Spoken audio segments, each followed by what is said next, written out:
Hey mga brods, alam ko hinihintay nyo rin, eto pong si Mikey Williams. Ngayon kasi ilang tulog na lang Governors Cup na tayo. So eto pong si Mikey Williams, wala pa rin tayong balita kung talagang pipirma na ito sa TNT Tropang Giga mga kabrods. Dahil yun nga, eto daw po kasing si Moonboy ay hindi pa rin niya inaaprubahan yung offer ng TNT Tropang Giga. Dahil yun nga, sa mga ibang mga reports din natin at mga nabalita din rin natin kay Mikey Williams, yung 1.7 million pesos na offer ng TNT Tropang Giga sa kanya ay ayaw pa rin niya mga kabrods hanggang ngayon.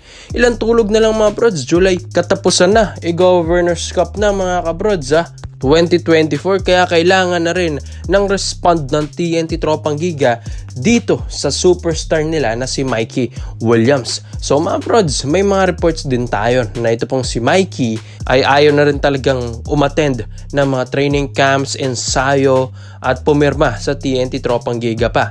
Papayag lang ito kung itong TNT Tropang Giga ay ile-let go na niya yung kontrata or yung rights ni Mikey Williams para naman makapaglaro ito sa kahit anong liga at mga opportunity na dadating sa kanya. Pero na bad image na kasi siya sa PBA mga brods, kaya mahihirapan na ito siguro na makakuha pa ng mga ibang offer sa ibang bansa, di ba? Halos lahat naman ng koponan, ang tinitignan talaga dito ay ang attitude.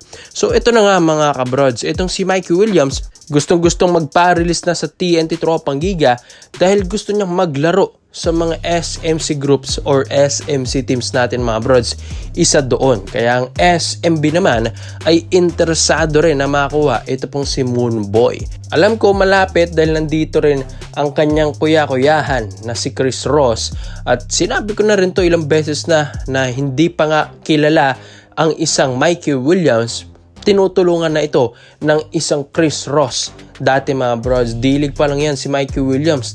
Talagang sinusuportahan na yan ni Chris Ross. Kaya yung matalik na kuya niya ay nandito sa SMB. Kaya ang pinakamalapit na pwedeng puntahan ni Mikey Williams sa tatlong koponan ng SMC teams ay ang SMB talaga. So mga kabrods, marami rin yung mga nagkakagustong team kay Williams like Ginebra. Pero ito pong si Coach Tim Cone parang umaayaw na dito kay Williams, lalong-lalo na sa attitude pa lang, parang ayaw na yan ni Coach Tim Cone. So ang SMB naman syempre open sila sa mga ganitong players na may attitude. 'Di ba? Halos lahat din ng mga may attitude na galing TNT na napunta sa SMB ay nagbago talaga sila mga kabrods like Romeo and Jericho Cruz, yung mga TNT boys na medyo bad boy doon, pero pagdating si SMB, role player ka na, disiplinado ka pa. Kaya dito si Mikey Williams, babagay talaga sa SMB mga brods dahil madidisiplina pa ito ng kanyang pinakakuya sa PBA na si Chris Ross. Alam ko mahirap mga brods, pero pwede itong gawin talaga. Lalong-lalo na kapag yung player mo ay ayaw na sa'yo, tapos yung team mo ay parang alanganin na rin sa'yo. So sa galing ba naman ni Mikey Williams, talagang matutulungan niya ang SMB. Shooting, scoring ability mga kabrods, kumanap ng spasyo, good point guard din mga kabrods Kaya di ka talaga magsisisi kay Mikey Williams. Kaya alam ko nga ang SMB, papayag at papayag talaga sila na si Mikey Williams ay pupunta sa kanila. If ever mamangyari ito, powerhouse at super team na lalo ang SMB. Dalawang kampeonato ba naman nabigyan niya sa TNT, di ba mga kabrods? This video is brought to you by 1xBet. So matagal ko nang ginagamit ito mga brods at kumikita na rin ako dito, kaya i-share ko ito sa inyo kung saan ito pang 1xBet ay isang betting platform. Pwede kang tumaya dito ng mga paborito mong koponan, mapa PBA, NBA at kahit anong sports mga brods. So kaya nga, para makukuha mo yan, gamitin ang promo code na 1x overrated. Get up to 5,000 deposit bonus mga kabrods. And yung link nandyan sa pin comment section sa ibaba.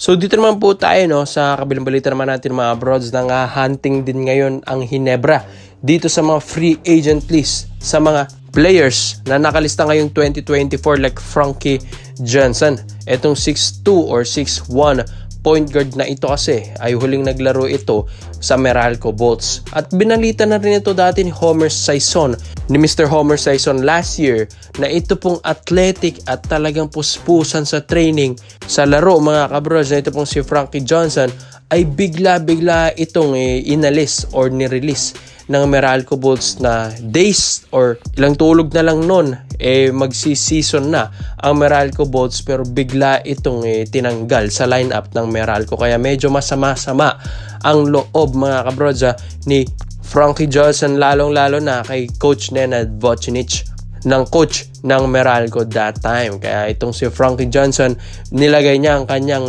saloobin dito kay Mr. Homer Sison na para talaga nagtatampo mga brods. Ikaw ba naman puspusan ka sa training tapos isa ka rin sa aasahan sa upcoming season, sabay bigla kang tatanggalin sa lineup? Siyempre medyo masakit-sakit yun mga kabrods, knowing na ito pong si Frankie Johnson ay gumagawa lang naman ng 26 points per game dati sa PBA D-League, one of the superstar doon.